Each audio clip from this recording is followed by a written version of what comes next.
D information YouTube ಚಾನೆಲ್ನ ಸಮಸ್ತ ವೀಕ್ಷಕರಿಗೆ ನಮಸ್ಕಾರ. ಒಂದೂರಲ್ಲಿ ಒಂದು ಚಿಕ್ಕ ಸಂಸಾರ, ಗಂಡ ಹೆಂಡತಿ ಒಂದು ಮುದ್ದಾದ ಹೆಣ್ಣು ಮಗು ಇರುತ್ತೆ. ಆ ಮಗು 2ನೇ ತರಗತಿ ಓದ್ತಾ ಇರುತ್ತೆ. ಸಂಸಾರ ತುಂಬಾ ಚೆನ್ನಾಗಿ ನಡೀತಾ ಇರುತ್ತೆ. ಇದ್ದಕ್ಕಿದ್ದಂಗೆ ಆ ತಾಯಿಗೆ ಕಾಯಿಲೆ ಬರುತ್ತೆ, ಕ್ಯಾನ್ಸರ್ ಅಂತ ಗೊತ್ತಾಗುತ್ತೆ. ಆಮೇಲೆ ಆ ತಂದೆ ಟ್ರೀಟ್ಮೆಂಟ್ ಕೊಡಿಸ್ತಾ ಇರ್ತಾನೆ, ಆ ತಾಯಿ ತೀರೋಗ್ತಾಳೆ.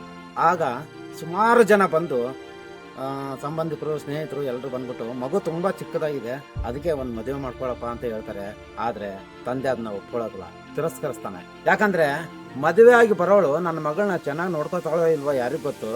ಅದು ಅಲ್ಲದೆ ನಮಗೆ ಹೊರಗಡೆ ಪ್ರಪಂಚ ಇದೆ, ಹೊರಗಡೆ ಕೆಲಸ ಮಾಡ್ಕೋತೀನಿ, ಹೊರಗಡೆ ಎಲ್ಲ ನೋಡಿದೀನಿ. ಆದ್ರೆ ಆ ಮಗುಗೆ ನಾನೇ ಒಂದು ಪ್ರಪಂಚ. ಈಗ ಹೇಳ್ಬಿಟ್ಟು ಮದುವೆ ಮಾತನ್ನ ನಿಲ್ಲಿಸ್ತಾನೆ. ಇದಾದ ನಂತರ ಆ ಮಗುಗೆ ಸ್ಕೂಲ್ ಹತ್ರದಲ್ಲೇ ಮನೆ ಮಾಡ್ತಾನೆ ಮಗುಗೋಸ್ಕರ. ಅದಾದ ನಂತರ ಅವನು ಡೈಲಿ ಸ್ಕೂಲ್ಗೆ ಮಗುನ ಬಿಟ್ಟು ಕೆಲಸಕ್ಕೆ ಅಂತ ಹೋಗಿ, ಕೆಲಸದಿಂದ ಬಂದ ಮೇಲೆ ಆ ಮಗುಗೆ ಸ್ವಲ್ಪ ಹೊತ್ತು ಹೊರಗಡೆ ಕರ್ಕೊಂಡೋಗಿ ಆಟ ಆಡಿಸಿ, ಏನಾದರೂ ತಿನ್ನಿಸಿ, ಮನೆಗೆ ಕರ್ಕೊಂಡ್ಬಂದು ವಿದ್ಯಾಭ್ಯಾಸ ಮಾಡಿಸಿ, ಊಟ ಮಾಡಿಸಿ, ಎದೆ ಮೇಲೆ ಮಲಗಿಸ್ಕೋತಾ ಇರ್ತಾನೆ. ಹೀಗೆ SSLC ವರೆಗೂ ನಡೆದೋಗುತ್ತೆ. ಅದಾದ್ಮೇಲೆ ಅವಳು ಕಾಲೇಜಿಗೆ ಸೇರ್ಕೋತಾಳೆ. ಕಾಲೇಜಿಗೆ ಸೇರ್ಕೋತಾ ಇದ್ದಂಗೆ ಅಲ್ಲೆಲ್ಲ ಶ್ರೀಮಂತರ ಮಕ್ಕಳೆಲ್ಲ ತುಂಬಾ ಪರಿಚಯ ಆಗ್ತಾರೆ. ಹೊಸ ಫ್ರೆಂಡ್ಸು ಎಲ್ಲ ಹೈಫೈ ಇರೋಂಥವ್ರೆ ಪರಿಚಯ ಆಗ್ತಾರೆ. ಆದ್ರೆ ತಂದೆ ಮಾತ್ರ ತನ್ನ ಬಡ ಜೀವನದಲ್ಲೇ ಅವಳನ್ನ ಸಾಕ್ತಾ ಇರ್ತಾನೆ. ಇದ್ದಕ್ಕಿದ್ದಂಗೆ ತಂದೆಗೆ ರಿಟೈರ್ಮೆಂಟ್ ಆಗುತ್ತೆ. ರಿಟೈರ್ಮೆಂಟ್ ಆದಾಗ ಖಾಲಿ ಕೂತ್ಕೋಬಾರ್ದು ಅಂತ ಒಂದು ಅಂಗಡಿ ಇಟ್ಕೊಂಡಿರ್ತಾನೆ.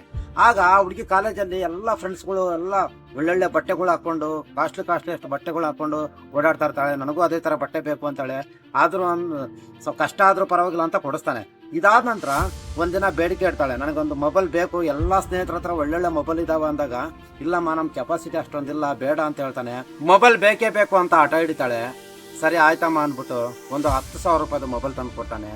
ಆ ಮೊಬೈಲ್ ನೋಡ್ತಾ ಇದ್ದಂಗೆ ಅವಳಿಗೆ ಕೋಪ ಬರುತ್ತೆ. ನಮ್ಮ ಸ್ನೇಹಿತರ ಮೊಬೈಲ್ ಎಷ್ಟು ಚೆನ್ನಾಗಿದಾವ ಗೊತ್ತಾ ಅಂತ ಹೇಳ್ತಾಳೆ. ಆದ್ರೆ ಅವರೆಲ್ಲ ಶ್ರೀಮಂತರ ಮಕ್ಕಳು, ಎಲ್ಲ 30,000, 40,000, 50,000, ಲಕ್ಷ ರೂಪಾಯಿವರೆಗೂ ಮೊಬೈಲ್ ಅವ್ರ ಕೈಲಿರುತ್ತೆ. ಆದ್ರೆ ಇವಳಿಗೆ ಅದನ್ನ ಕಂಪೇರ್ ಮಾಡ್ಕೊಂಡು ಬೈತಾಳೆ. ಆದ್ರೆ ಅವ್ರ ತಂದೆ ಹೇಳ್ತಾನೆ, ಇವಾಗ ನಮ್ಮ ಕೆಪಾಸಿಟಿ ಇಷ್ಟರಲ್ಲೇ ಅಡ್ಜಸ್ಟ್ ಮಾಡ್ಕೊ ಅಂತ ಹೇಳ್ತಾನೆ. ಆಗ ಅವಳಿಗೆ ತುಂಬಾ ಕೋಪ ಬರುತ್ತೆ. ಸ್ವಲ್ಪ ತಂದೆ ಹತ್ರ ಮಾತುಗಳನ್ನ ಮಾತಾಡೋದನ್ನ ಕಡಿಮೆ ಮಾಡ್ತಾ ಬರ್ತಾಳೆ. ಆಮೇಲೆ ಸ್ನೇಹಿತರು ಹಾಕೊಳ್ಳೋ ಬಟ್ಟೆಗಳು ನೋಡಿ ನನಗೆ ಅದೇ ತರ ಬಟ್ಟೆಗಳು ಬೇಕು ಅಂತಾಳೆ. ತನ್ನ ಕೈಲಾದಷ್ಟು ಸ್ವಲ್ಪ ಕಡಿಮೆ ರೇಟಲ್ಲೇ ಕೊಡಿಸ್ತಾ ಇರ್ತಾನೆ. ಇದರಿಂದ ಅವಳಿಗೆ ದಿನ ತಂದೆ ಮೇಲೆ ದ್ವೇಷ ಜಾಸ್ತಿ ಆಗ್ತಾ ಹೋಗುತ್ತೆ. ತಂದೆ ಊಟಕ್ಕೆ ಕರೆದಾಗ, ಅಡಿಗೆ ಮಾಡಿದೀಯಾ ತಾನೇ, ಸರಿ ನನಗೆ ಹಸುವಾದ ನಾ ಊಟ ಮಾಡ್ತೀನಿ, ನಿನ್ನ ನೋಡ್ಕೊಂಡ್ಬಿಟ್ಟು ಬಾಗ್ಲಾಗ್ತಾ ಇರ್ತಾಳೆ. ತಂದೆಗೆ ತುಂಬಾ ಬೇಜಾರಾಗ್ತಾ ಇದೆ. ಈಗ ದಿನಾಲು ಟೀಪಾಯ್ ಮೇಲೆ 100 ರೂಪಾಯಿ ಇಟ್ಟು ಹೋಗ್ತಾ ಇರ್ತಾನೆ. ಮಗಳು ಅದನ್ನ ತಗೊಂಡು ಕಾಲೇಜ್ಗೆ ಹೋಗಿ ಬರ್ತಾ ಇರ್ತಾಳೆ. ಹೀಗೆ ದಿನ ಕಳೆಯುತ್ತೆ. ಆಮೇಲೆ ಕಷ್ಟಪಟ್ಟು ಅವಳನ್ನ ಇಂಜಿನಿಯರಿಂಗ್ ಅಡ್ಮಿಷನ್ ಮಾಡ್ತಾನೆ. ಅದಾದ ನಂತರ ಅಲ್ಲಿ ಕಾಲೇಜಲ್ಲಿ ತುಂಬಾ ಹೈಫೈ ಫ್ರೆಂಡ್ಸ್ಗಳೆಲ್ಲ ಪರಿಚಯ ಆಗ್ತಾರೆ. ಅವರೆಲ್ಲರ ಜೊತೆ ಸುತ್ತಾಡ್ಕೊಂಡು ತುಂಬಾ ಲೇಟಾಗಿ ಮನೆಗೆ ಬರೋಕ್ಕೆ ಶುರು ಮಾಡ್ತಾಳೆ. ತಂದೆಗೆ ಇದು ನೋಡಿ ತುಂಬಾ ಬೇಜಾರಾಗ್ತಾ ಇರುತ್ತೆ. ಇದು ಹಾಗೆ ಒಂದ್ ಸ್ವಲ್ಪ ದಿನ ಕಳೆದೋಗುತ್ತೆ. ಇಂಜಿನಿಯರಿಂಗ್ ಕಾಲೇಜ್ ಇನ್ನೂ 1 ವರ್ಷ ಇರುತ್ತೆ. ಆಗ ತಂದೆ ಹತ್ರ ಒಂದು ದೊಡ್ಡ ಬೇಡಿಕೆನೇ ಇಡ್ತಾಳೆ. ಆ ಬೇಡಿಕೆ ಏನಂದ್ರೆ, ನನ್ನ ಸ್ನೇಹಿತರೆಲ್ಲ ಕಾಲೇಜ್ಗೆ ಸ್ಕೂಟಿ ತಗೊಂಡು, ಕಾರ್ ತಗೊಂಡು ಬರ್ತಾ ಇದ್ದಾರೆ, ನಾನು ಮಾತ್ರ ಬರೀ ಬಸ್ಸಲ್ಲೇ ಹೋಗ್ತಾ ಇದ್ದೀನಿ, ಅದಕ್ಕೆ ನನಗೊಂದು ಸ್ಕೂಟಿ ಬೇಕೇ ಬೇಕು ಅಂತ ಕೇಳ್ತಾಳೆ.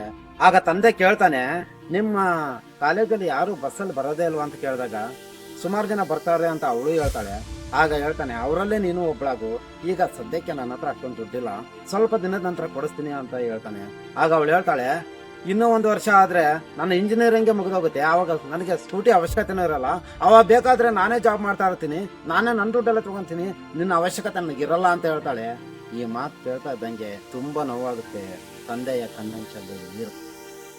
ಅದಾದ ನಂತರ ಅವಳು, ಅದೆಲ್ಲ ನನಗೆ ಗೊತ್ತಿಲ್ಲ, ನನಗೆ ಈಗ ಸ್ಕೂಟಿ ಕೊಡಿಸ್ತೀಯಾ ಇಲ್ಲ ಅಂತ ತುಂಬಾ ಗಟ್ಟಿ ಧ್ವನಿಯಲ್ಲಿ ಕೇಳ್ತಾಳೆ.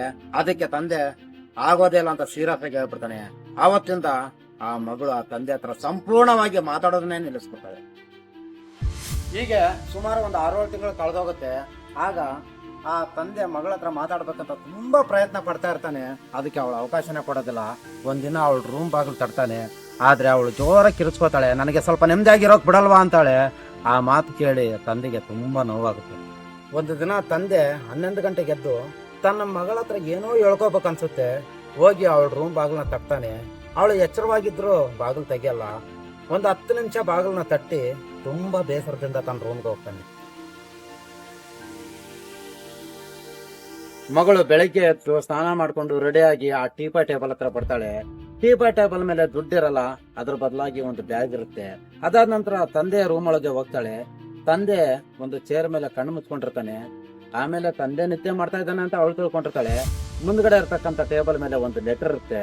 ಅದರಲ್ಲಿ ಏನು ಬರ್ದಿರುತ್ತೆ ಅಂದ್ರೆ, ನೀನು ಹುಟ್ಟಿದಾಗ ನಿಮ್ಮಮ್ಮ ನಾನು ತುಂಬಾ ಕಷ್ಟಪಟ್ಟು ಒಂದು ಸೈಟ್ ತಗೊಂಡಿದ್ವಿ.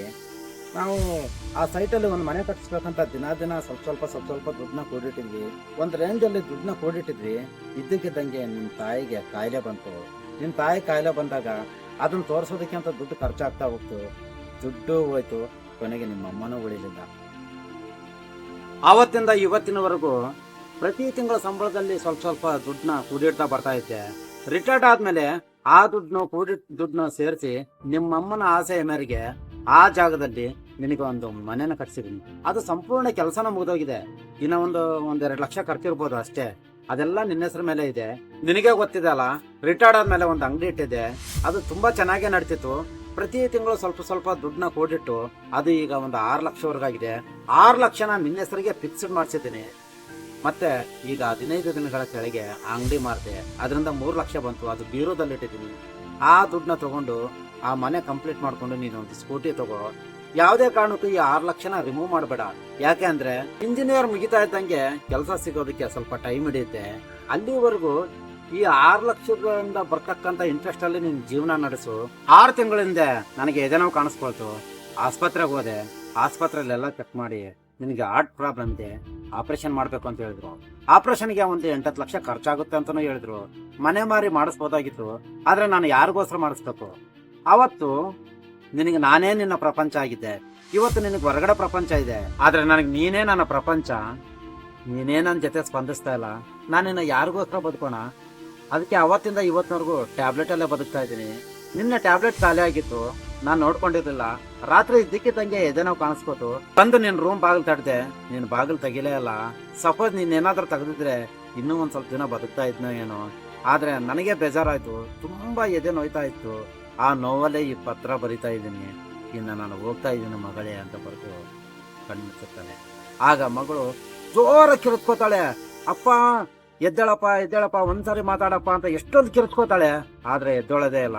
ಯಾಕಂದ್ರೆ ಸುಮಾರು ಗಂಟೆಗಳೇ ಆಗಿರುತ್ತೆ ಪ್ರಾಣ ಹೋಗಿ. ಅಪ್ಪ ನನಗೆ ಸ್ಕೂಟಿ ಬೇಡ, ಮನೆ ಬೇಡ, ದುಡ್ಡು ಬೇಡ, ನನ್ಗೆ ನೀನ್ ಬೇಕು, ನಾನ್ ನಿನ್ ಜೊತೆ ಮಾತಾಡ್ಬೇಕು, ಒಂದ್ಸರಿ ಮಾತಾಡು ಅಂತ ಎಷ್ಟೇ ಕಿರ್ಚಿದ್ರು ಆ ತಂದೆ ಕಣ್ಣೇ ಬಿಡಲ್ಲ. ನೋಡಿ ಸ್ನೇಹಿತರೆ, ತಂದೆ ಇಲ್ದಿರೋ ಮಗನ ತಾಯಿ ಇಲ್ದಿರೋ ಮಗನ ತಂದೆ ಓದಿಸ್ತಾ ಇದಾರ ಅಂದ್ರೆ ಅವ್ರು ಎಷ್ಟು ಕಷ್ಟ ಪಡ್ತಾ ಇದಾರ ಅಂತ ಅದು ಅವ್ರಿಗೆ ಮಾತ್ರ ಗೊತ್ತಿರುತ್ತೆ. ದಯವಿಟ್ಟು ತಂದೆ ತಾಯಿ ಮನಸ್ಸನ್ನ ಯಾವತ್ತೂ ನೋಯಿಸ್ಬೇಡಿ. ಈ ವಿಡಿಯೋ ನಿಮ್ಗೆ ಇಷ್ಟ ಆಗಿದ್ರೆ ದಯವಿಟ್ಟು ಲೈಕ್ ಮಾಡಿ, ಶೇರ್ ಮಾಡಿ, ಸಬ್ಸ್ಕ್ರೈಬ್ ಮಾಡಿ.